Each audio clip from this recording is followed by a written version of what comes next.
Economista e integrante del Instituto de Economía de la Facultad de Ciencias Económicas de la Universidad de la República. Nos referimos a Andrea Vigorito y ya le damos los muy buenos días, que está aquí con nosotros en el estudio. Muchas gracias por estar acá. Hola, gracias por la invitación. Buen día. Te decíamos que te tenemos ahí como comprometida una vez por año. Es sagrado que estés aquí en la mesa de Nada que Perder, porque bueno, hace un año justamente hablamos con vos porque sí, habían salido los datos del INE, que bueno, y ahora vuelven a salir.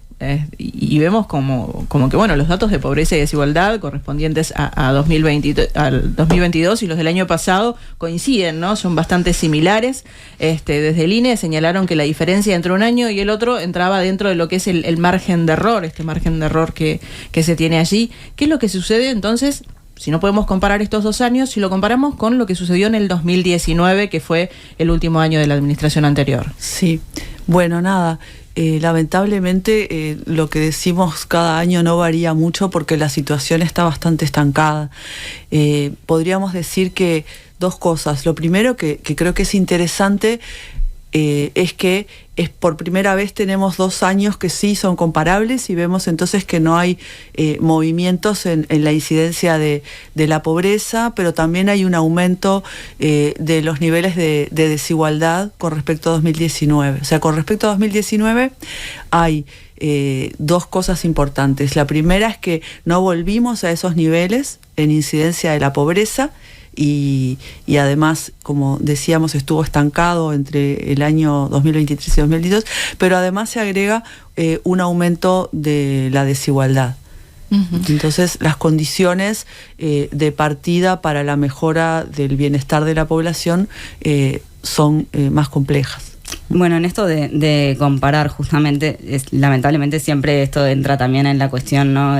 La disputa electoral y demás, y había estado sobre la mesa cuando el precandidato Álvaro Delgado fue al programa En la Mira de BTV, surgió esto de la pobreza medida por ingreso al cierre de 2019, él planteó que fue de 9,9, eso significaría una diferencia pequeña en relación al actual 10,1 y no de 8,8. Acá tuvimos después al coordinador de su programa, Agustín Iturralde, y bueno, y Agustín decía que más allá de si Delgado se equivocó o no, en realidad lo que él miraba era el segundo semestre de 2019 con el segundo semestre de 2023 y que entonces ahí se veía que estaba todo más o menos igual. ¿Es correcta esa lectura? ¿Se puede usar eso para comparar?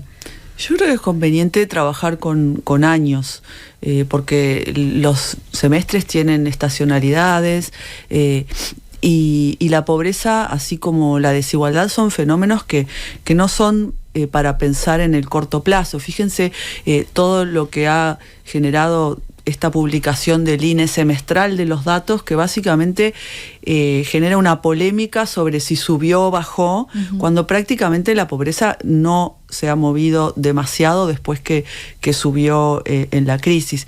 Yo creo que lo que es interesante es que seguimos en niveles por encima de los 2019, que la subida de 2020 fue importante, los niveles de incidencia de la pobreza eran bajos porque veníamos de varios años de caída sistemática con crecimiento económico y una cantidad de reformas. Entonces, digamos que la pobreza salta por encima de 10, pero si bien en la crisis de 2002 tuvimos unos niveles mucho más altos, la proporción de aumento de la pobreza, aunque a niveles distintos, es medio comparable, ¿no? O sea, cuánto saltó. Y lo que es importante también... ¿Cuánto saltó en momentos de crisis, tanto en la pandemia como en 2002? Sí, exacto. Y lo otro es, muchísimos países de América Latina ya volvieron a los niveles previos a la crisis. Eso está en publicaciones de CEPAL. Y además, casi todos, excepto Uruguay, Panamá y creo que Colombia, volvieron a los niveles precrisis de desigualdad. Entonces, la situación de Uruguay, a pesar de que los niveles de pobreza son menores que en otros países de la región, es preocupante porque no logra retomar los niveles de bienestar prepandemia, lo cual significa que hay un daño a todas las personas que vieron erosionadas sus condiciones de vida desde 2020 hasta ahora, que no se revierte solo porque la pobreza vuelva a disminuir.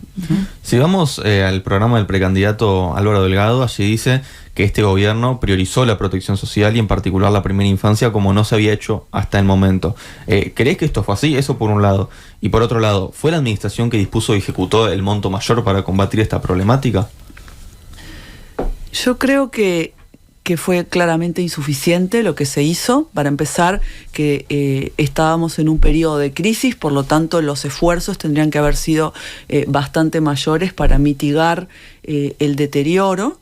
Y me parece que lo que se haga en la primera por la primera infancia no es solo lo que se dice lo que se llame política de primera infancia, porque para pensar la pobreza infantil y para pensar el bienestar de los niños en general, no solo hay que pensar, no sé, supongo que se está pensando en el bono crianza y algunas medidas de ese tipo, sino también hay que pensar en toda la política salarial y los ingresos de los hogares que tienen niños a su cargo. Y en ese sentido tuvimos, una caída del empleo, un deterioro de los salarios, una salida de la crisis que aparentemente sería con menor incidencia de los salarios en el total de la economía, más allá de que hubo una reciente recuperación del salario real. Entonces, eso es lo que explica que a pesar de que tengamos crecimiento económico, no bajen los niveles de pobreza y en particular la pobreza infantil siga estando en proporciones que son bastante elevadas con respecto al resto de la población. Consultarte, Andrea, por esto que tú decías, tiene que ver con la política salarial, porque a veces en el balance, ¿no?, del quinquenio, justamente el otro día con Iturralde, él decía, pero ya se recuperó. Y en realidad ustedes que trabajan con pobreza y desigualdad, entiendo que siempre plantean esto de que una vez que se cae en la pobreza, en realidad aunque se recupere lo salarial, ¿no?, al final del quinquenio, esa gente no sale en unos meses, ¿no? Sí, y además yo creo que no hay que mirar solamente a la población que está debajo de la línea de pobreza. Ese es un indicador de mínima. Tenemos también el de extrema pobreza en Uruguay, que sirve para seguir una situación de mucha privación. Pero hay un sector de la población que es el 40% de menores ingresos, que es bastante más de lo que es la incidencia de la pobreza, que es una población que es vulnerable a deterioros importantes en sus niveles de vida cuando cambian las situaciones económicas. Entonces, creo que las políticas por lo menos deberían pensar en esa población y no solamente en quienes están por debajo de la línea de pobreza, que además es algo móvil, ¿no? Eso por un lado. Por el otro lado, creo que hay algo que es bien importante y es conectar pobreza y desigualdad, que muchas veces en la discusión pública aparecen como desconectadas. Yo creo que es difícil que alguien diga que no está de acuerdo en que baje la pobreza infantil. Eso creo que últimamente ha vuelto el tema, se está manejando por todos lados, es un tema que se está discutiendo como en la campaña. El tema es por qué tenemos pobreza infantil, cómo se tiene que reducir y qué estamos dispuestos a hacer como sociedad para que la incidencia de la pobreza baje. Y eso necesariamente se vincula con la desigualdad y eso afecta al conjunto de la población y no solo a la población en pobreza y en vulnerabilidad, porque claramente tiene que haber una redistribución de recursos. Y lo otro de lo que no hablamos, porque yo me olvidé, fue cuando dijiste lo de las políticas, lo de las transferencias, la protección social, ¿no? Además de los salarios, que son las más importantes que tenemos en Uruguay, son las asignaciones familiares y la tarjeta Uruguay Social. Y durante el periodo de la pandemia, si bien en ciertos momentos de 2020 y 2021 hubo un reforzamiento de montos, no hubo un aumento de la cobertura de esas prestaciones. Con lo cual, si miramos las estadísticas, vemos que más o menos el número de beneficiarios es el mismo y que incluso se ha vuelto a hacer énfasis en el tema de las contraprestaciones, pero no se expandió. Y lo que esperaríamos en un momento de crisis es expandir esas políticas para sobre todo estabilizar los ingresos de quienes son vulnerables. Las asignaciones van a población bajo pobreza y a población vulnerable, más o menos al primer quintil, ¿no? Sí, por parte, durante las crisis estaría creciendo el número de personas que serían más vulnerables. Sí, exactamente. ¿Y por qué no llegó a más personas? Bueno, no hubo una política de ampliación de la cobertura. Por eso digo, la política fue reforzamiento de montos en algunos meses de 2020 y en algunos momentos de 2021, pero no hubo una ampliación ni de la tarjeta ni de las asignaciones. Se volvió a algo como que ya se había dejado de hacer hacía mucho tiempo, que es el tema canastas.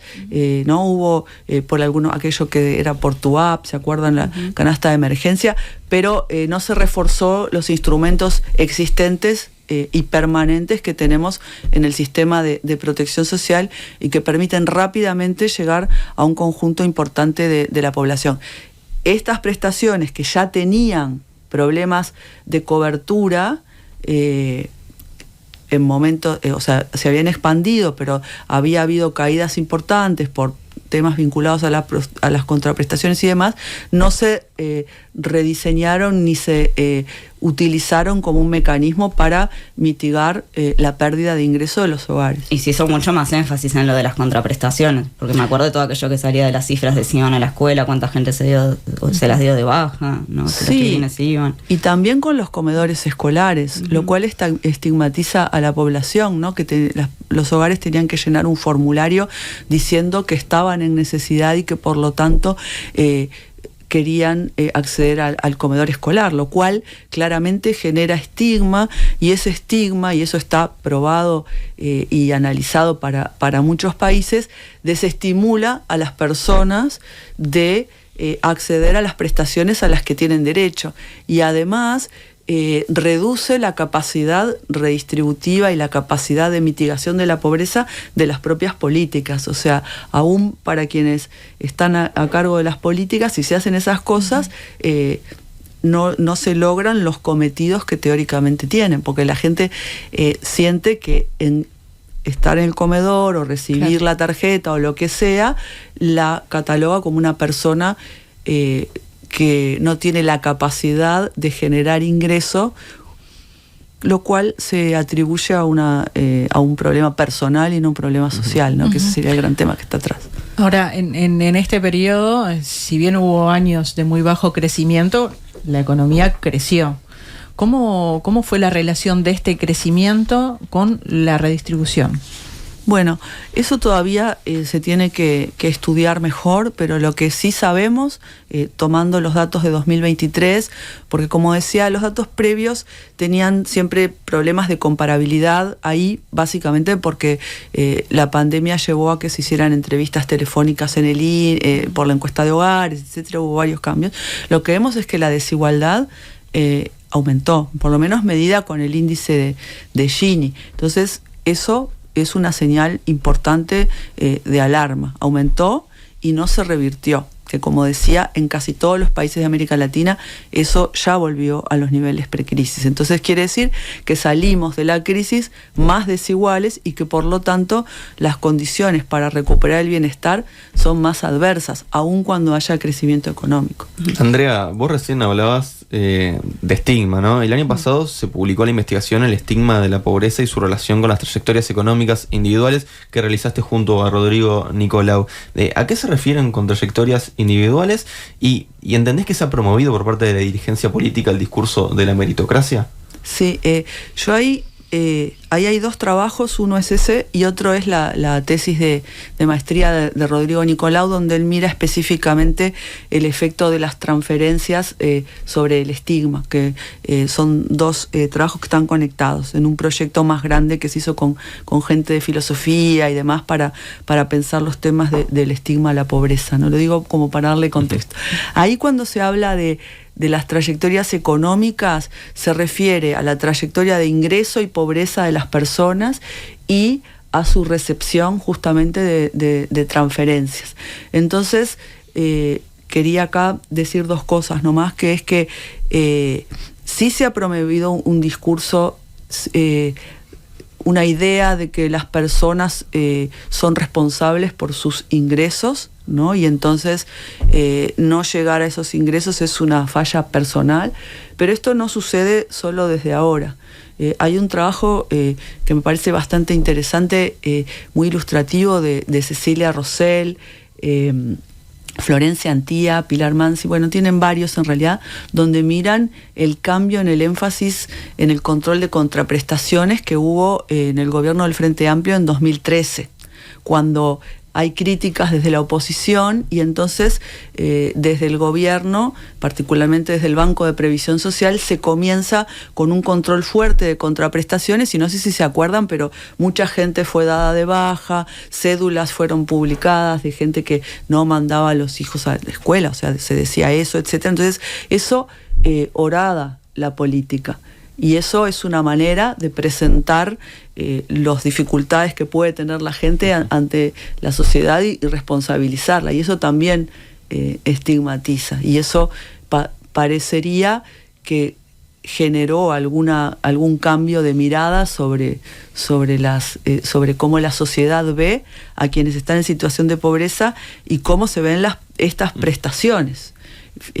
Incluso varias encuestas muestran dos cosas de opinión. La primera es que aumenta la proporción de personas que atribuyen la pobreza a fenómenos individuales. Los pobres son pobres porque quieren, eso en encuestas de opinión al conjunto de la población, no solo a la población en condiciones de privación, y un menor apoyo por lo que se llama las preferencias por la redistribución, es decir, que la gente apruebe que el Estado intervenga para que la sociedad, para ponerlo de alguna manera, sea más equitativa. Entonces, todo eso genera un clima de menor apoyo a este tipo de políticas que hace que entonces la pobreza se vea como una responsabilidad individual, y eso también tiene que ver en la discusión que estamos metidos hoy. Y con toda la frustración que generan los individuos, que se los responsabilice por su propia situación. Sí. Sí. Bueno, otro asunto que hemos conversado contigo al hablar de desigualdad es la carga tributaria, ¿no? del país. No sé qué es lo que pensás vos, si crees que es alta, que hay espacio para aumentar algún impuesto, qué tan grandes son los cambios que se deberían hacer, sobre todo pensando que ahora estamos en campaña electoral y esto es algo que se pone sobre la mesa con los diferentes candidatos, ¿no? ¿Qué es lo que piensan hacer con la carga tributaria? Bueno, yo no soy una especialista en impuestos, ni mucho menos, o sea que de lo que voy a hablar es de cómo podrían afectar la desigualdad. El tema es que los impuestos, así como hay sectores de la sociedad que tienen la capacidad de transmitir esta idea de que los pobres son pobres porque quieren, también hay una cultura tributaria en general, pero en el caso uruguayo, donde los impuestos siempre se ven como algo malo.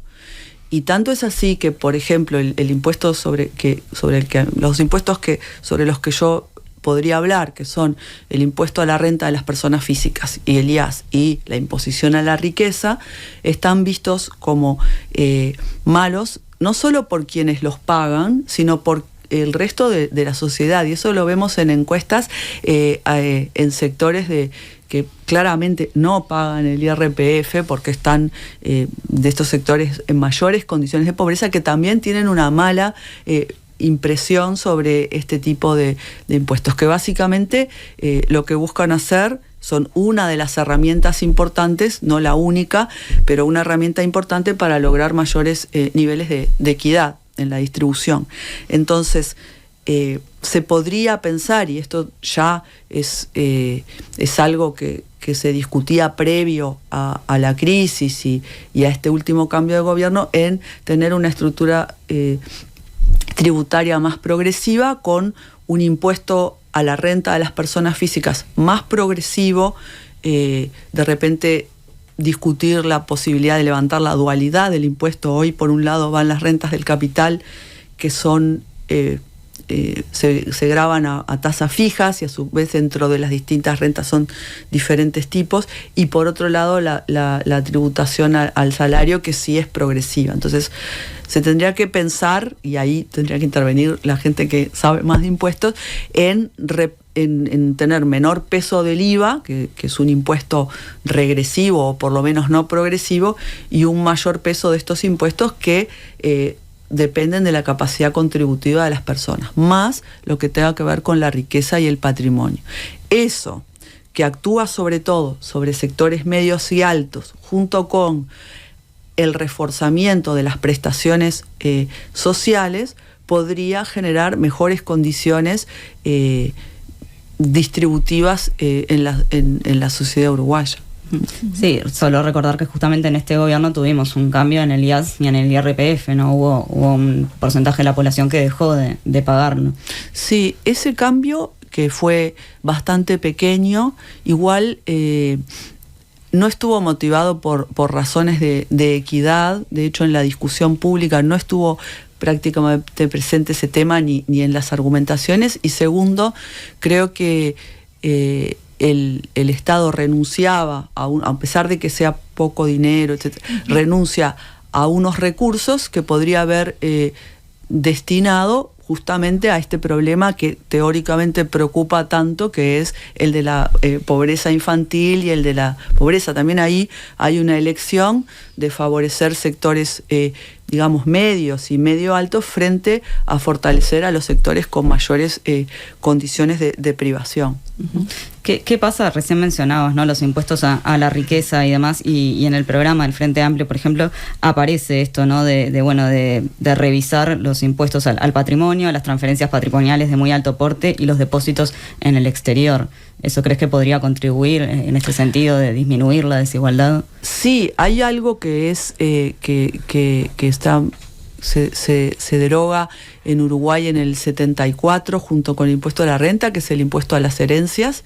El impuesto a las transmisiones patrimoniales grava algo de eso, pero solamente si hay transmisión y de cierto tipo de activos. Entonces sí, habría que repensarlo, porque la riqueza, obviamente, la distribución de la riqueza es mucho más desigual que la del ingreso, y está generando situaciones muy diferentes de partida. Hay muchos posibles argumentos para la tributación a la riqueza, hasta de distintos, digamos, enfoques políticos.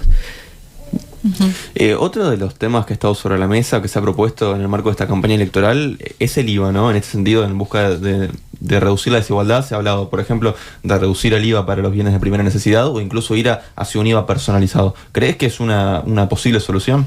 Sí, yo, como decía, no trabajo los temas tributarios más allá de lo que tienen que ver con la tributación personal y la desigualdad. O sea que no te podría decir si esa es lo mejor. Lo que sí, o sea, las medidas tienen que pensarse desde el punto de vista, si querés afectar la desigualdad, en su progresividad completa, y también en qué tan relevantes son y cómo son los consumos de los distintos sectores de la sociedad. Ahora, Andrea, ¿en qué condiciones pensás que va a recibir el país el próximo gobierno que asuma? En estas. Complejas. Sí, en unos meses. Sí, no sé, no creo que cambie mucho, porque la desigualdad, lamentablemente, crece muy rápido y se revierte muy lentamente. Fíjense que en el periodo de crecimiento económico que tuvimos 2005 a 2013, más o menos 15, la desigualdad empieza a caer recién en 2008, cae entre 2008 y 2013, o sea, 4 o 5 años, y después se estanca. Y ahí hubo crecimiento económico que favorecía el empleo no calificado, más un conjunto importante de medidas redistributivas que afectaban a los distintos sectores de la sociedad: salario mínimo, negociación salarial tripartita, transferencias, expansión de las transferencias e instauración del IRPF.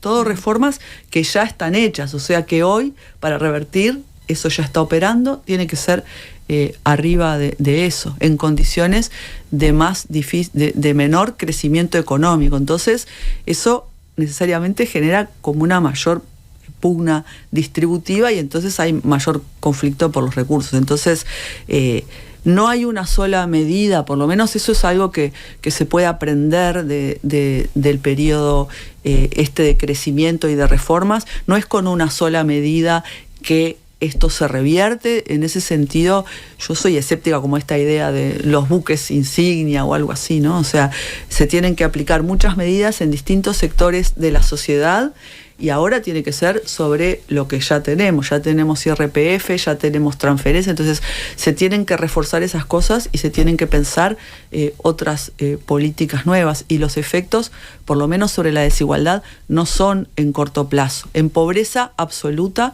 sí. Y hay otro tema que no mencionamos, pero que está que tiene también que ver, que es que estuvimos hablando solo de la pobreza monetaria, porque además en una crisis, yo creo que en el corto plazo es la más relevante de ver, pero lo que nos habla de las condiciones de vida de la gente es una visión más multidimensional, y en eso las mejoras fueron mucho menores en el periodo de crecimiento en Uruguay, en América Latina, y requieren también inversiones más grandes. Por ejemplo, un tema que tiene grandes problemas en Uruguay y que se agudizó, como es la segregación residencial y el acceso a la vivienda. ¿Cuánto tiempo nos puede llevarle al país una recuperación de ciertos sectores?